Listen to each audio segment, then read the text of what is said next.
today's speaker, Emeka Nnaka. His resilience in the face of unimaginable difficulties is remarkable. As a 21-year-old Oral Roberts University student, Emeka was injured playing a football game in Fayetteville, Arkansas. That was about 6 years ago. He was paralyzed from the neck down, but he's made incredible progress. Tulsans have embraced this young man, and he has inspired everyone who crosses his path. It is my great honor to introduce to you the one, the only, Emeka Nnaka. And I remember closing my eyes and I'm praying, and they're screaming, "Mecca, Mecca." And I'm like, "What?" I'm like, "What are you doing?" So I'm praying. They're like, "Well, pray with your eyes open. God can still hear you." I say, "Okay, touche, you're right. You're right." Sometimes some way in life, we are all fragile. And the question is that when we break, are we wreckage or are we salvaged? Are we ruined or are you remade? We think of recovery as, going back to the way things were after, you've been broken. But the reality is, once you've been broken, there is no going back to the way you were before. You have to, you're going to always change after that. You can change without growing, but you can't grow without changing. When you fall and you can't get up, you can't give up. That was my answer to, falling and, not being able to get up. I did not live that day that I got hurt to die on this day. And I don't mean that just physically, because think about it, so many people are walking around us that are already just dead.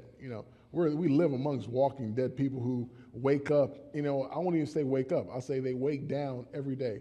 And it's, oh, this job I'm working. Oh, in this relationship I'm in. Oh, these kids, they're driving me crazy, And it's time to, for me, it was time to wake up and not just look at what's happening around me, but to look further to what could be.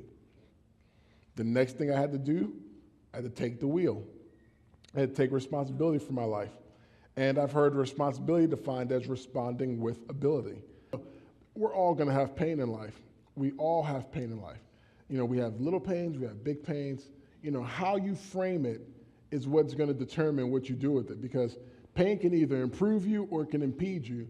And a lot of times we let pain impede us because we can feel it right then and there.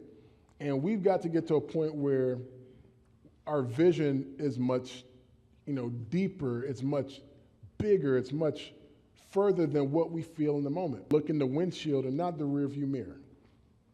There's a reason why in your car, your windshield is as big as it is and your rearview mirror is as small as it is.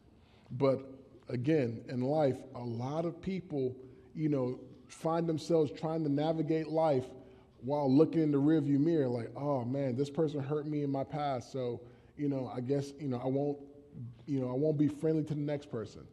This job's, messed me over, so I won't give it 100% in this one. So many people are looking in the rearview mirror of things that past hurts, past pains, past relationships, and it's keeping them from living their vision that they have in their life.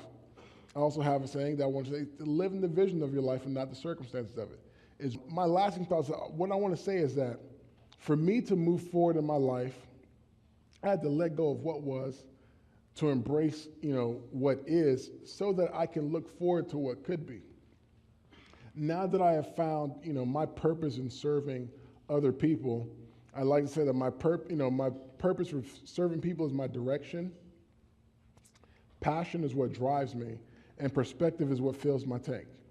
And I say perspective fills a tank because, let's say, for example, you wake up this morning and you're on your way out the door to go to a meeting, go to work, go to your job, and you get a flat tire.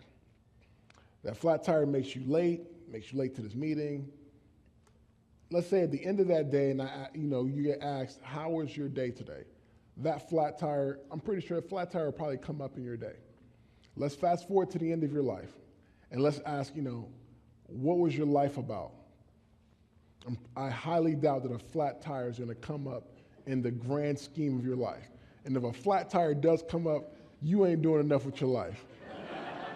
But my point is, when you put certain things in perspective, when you put your pain in perspective, it will fuel you to, like I said, to improve, or it can improve you or impede you, pull you or push you.